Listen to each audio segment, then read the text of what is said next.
अस्सलाम वालेकुम students, I hope you all will be fine. अच्छा, तो लास्ट लेक्चर में हमने बात की थी व्हाट इज़ लैंग्वेज। तो आज हम बात करेंगे what are the characteristics of human language, कि ह्यूमन लैंग्वेज की करेक्टरिस्टिक्स कौन सी हैं। इन दी इंसाइक्लोपीडिया ब्रिटानिका, कि ब्रिटेन का जो इंसाइक्लोपीडिया है उसमें लैंग्वेज की क्या डेफिनेशन है। तो वहाँ पे है language is defined as a system of conventional spoken और रिटन। कन्वेंशनल का मतलब होता है रवायती, स्पोकन का मतलब होता है बोलना, और रिटन का मतलब होता है लिखना। कि लैंग्वेज क्या है कि is a system of conventional spoken और written symbols by means of which human beings communicate. कि ये कौन से सिम्बल्स है, कन्वेंशनल स्पोकन और रिटन सिम्बल्स हैं जिसके ज़रिए जो ह्यूमन बींग्स हैं वो क्या करते हैं, वो कम्युनिकेट करते हैं। अब इसके बाद हम language as a means of communication, हम लैंग्वेज की करेक्टरिस्टिक्स की बात कर रहे हैं ना। तो सबसे पहले है language as a means of communication.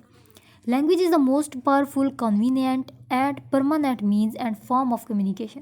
कि जो लैंग्वेज है वो मोस्ट पावरफुल है। कन्वीनियंट का मतलब होता है आसान, कन्वीनियंट आसान, and permanent means and form of communication, कि ये आसान और परमानेंट फॉर्म ऑफ कम्युनिकेशन है। It is through language that human beings express their thoughts, desires, emotions and feelings. कि लैंग्वेज के ज़रिए जो ह्यूमन बींग्स हैं वो क्या करते हैं, वो क्या एक्सप्रेस करते हैं, अपनी थॉट्स को, अपनी डिज़ायर्स को, अपनी इमोशंस को और अपनी फीलिंग्स को वो क्या करते हैं, एक्सप्रेस करते हैं। It is through language that human beings store knowledge. कि लैंग्वेज के ज़रिए जो ह्यूमन बींग्स है वो नॉलेज को स्टोर करता है, ठीक है। ट्रांसमिट मैसेज को ट्रांसमिट करता है। ट्रांसफर नॉलेज एंड एक्सपीरियंस और नॉलेज ट्रांसफ़र करता है from one person to another and from one generation to another generation. एक पर्सन से दूसरे पर्सन तक भी और एक जनरेशन से दूसरे जनरेशन तक भी ये ट्रांसफ़र करता है नॉलेज और एक्सपीरियंस को। It is through language that human beings interact. Obviously language के ज़रिए ही ह्यूमन बींग्स जो है वो इंटरेक्ट करते हैं, बात करते हैं। It is language that combines, कि जो ये लैंग्वेज ही है जो कंबाइन करती है प्रेजेंट, पास्ट एंड फ्यूचर को टुगेदर आपस में। कि लैंग्वेज के ज़रिए प्रेजेंट, पास्ट और फ्यूचर जो हैं वो टुगेदर हैं। उसके बाद अगर हम बात करें तो language is a social phenomena. Language exist in society. जो लैंग्वेज है वो सोसाइटी में मौजूद है। It is a means of developing culture and establishing human relations. फिर वही बात आ गई कि जो लैंग्वेज है वो क्या है, कि कल्चर्स को डेवलप करती है और जो ह्यूमन रिलेशंस हैं उनको इस्टेब्लिश करती है। It is as a member of society. ये क्या है कि एक किस्म की मेंबर ऑफ सोसाइटी है that a human being acquires a language, जिससे ह्यूमन बींग जो है वो लैंग्वेज को एक्वायर करते हैं। If a language is not used in society, अगर किसी सोसाइटी में लैंग्वेज नहीं यूज़ हो रही तो क्या मतलब है, डाइज आउट। इसका ये मतलब है कि वो जो सोसाइटी है वो मर चुकी है, क्योंकि अगर सोसाइटी होगी तो ऑब्वियसली लैंग्वेज तो लाजमी यूज़ होगी ना। उसके बाद है लैंग्वेज इज़ कन्वेंशनल। कन्वेंशनल का मतलब होता है रिवायती, मैंने आगे भी बताया था। No language was created in a day. कोई भी लैंग्वेज जो एक दिन में नहीं क्रिएटेड हुई थी out of mutually agreed among formula by human group. के जो आपस का म्यूचुअल का मतलब होता है बाहमी इत्तेफाक, कि बाहमी एग्रीमेंट के ज़रिए जो ग्रुप था उनका, सोसाइटी का ग्रुप था, उन्होंने इसको क्रिएट किया, लेकिन एक दिन में ये क्रिएट नहीं हुई। Language is a gift of evolution. अब एवोल्यूशन का मतलब होता है इर्तका, एंड कन्वेंशन का मतलब होता है रिवाज। कि language is a gift of evolution and convention. जो लैंग्वेज है वो गिफ्ट है इर्तका का और रिवाज का।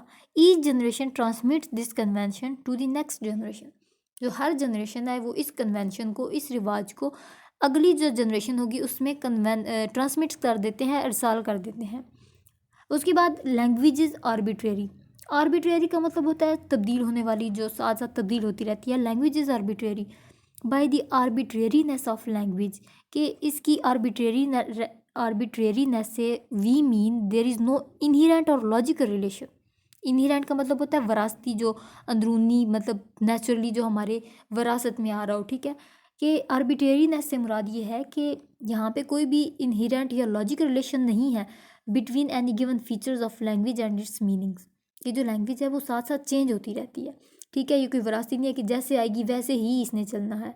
उसके बाद लैंग्वेज इज़ वोकल। वोकल का मतलब होता है बोलना। तो language is vocal as it is made up of sounds.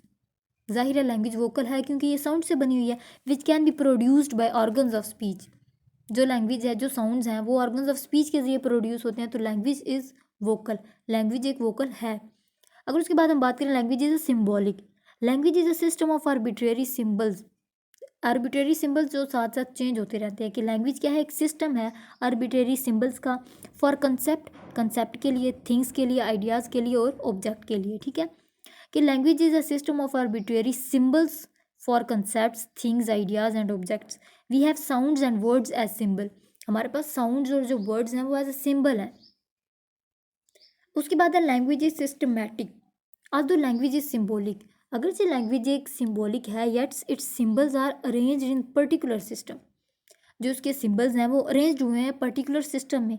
All languages have their system of arrangement, हर लैंग्वेज का एक सिस्टम ऑफ अरेंजमेंट है जिसके अंदर वो अरेंज्ड हुए हैं, तो लैंग्वेज इज सिस्टमैटिक है, ठीक है। उसके बाद है language is unique, obviously language is unique है ना, language is unique phenomena of the earth, each language is unique in its own sense, हर लैंग्वेज यूनिक है। By this we don't mean that language don't have any similarities, इसका ये मतलब नहीं है कि कोई किसी लैंग्वेज में कोई सिमिलैरिटीज़ नहीं है, हाँ लैंग्वेजेस में सिमिलैरिटीज़ होती हैं। उसके बाद है language is both linguistic and communicative competence. अब कॉम्पिटेंस का मतलब होता है काबिलियत, लिंग्विस्टिक कॉम्पिटेंस और कम्युनिकेटिव कॉम्पिटेंस। अब लिंग्विस्टिक कॉम्पिटेंस से हमारी मुराद ये है कि knowledge of language, linguistic language competence का मतलब होता है काबिलियत, तो जो नॉलेज ऑफ लैंग्वेज होगा वो होगा लिंग्विस्टिक कॉम्पिटेंस। अगर हम बात करें कम्युनिकेटिव कॉम्पिटेंस की, तो कम्युनिकेट से ऑब्वियसली यही मुराद है कि हम कम्युनिकेट कैसे करते हैं, लैंग्वेज को यूज़ कैसे करते हैं, तो जो एक्चुअल यूज़ ऑफ लैंग्वेज होगा वो होगा कम्युनिकेटिव कॉम्पिटेंस। उसके बाद language is human, no species than other than human beings have been gifted with language, इंसान के अलावा कोई भी ऐसी मतलब जानवर नहीं है, मतलब कोई ऐसी मखलूक नहीं है जिसको लैंग्वेज गिफ्ट की गई हो। Animals can't acquire human language, जो एनिमल है वो ह्यूमन लैंग्वेज को हासिल मतलब नहीं सीख सकते because of its complex structure, क्योंकि लैंग्वेज एक बहुत कॉम्प्लेक्स, लैंग्वेज के अपने कॉम्प्लेक्स स्ट्रक्चर्स होते हैं। और दूसरी बात, एंड देयर फिजिकल इनएडिकेसीज का मतलब होता है कि नाकाबिलियत, कि उनके अंदर इतनी नहीं काबिलियत होती कि वो ह्यूमन लैंग्वेज को एक्वायर कर सके। Animals don't have the type of brain which the human beings possess, कि जिस तरह का ह्यूमन बींग्स का जो माइंड है, इस तरह का एनिमल्स का नहीं है कि वो हमारी लैंग्वेज को एक्वायर कर सकें।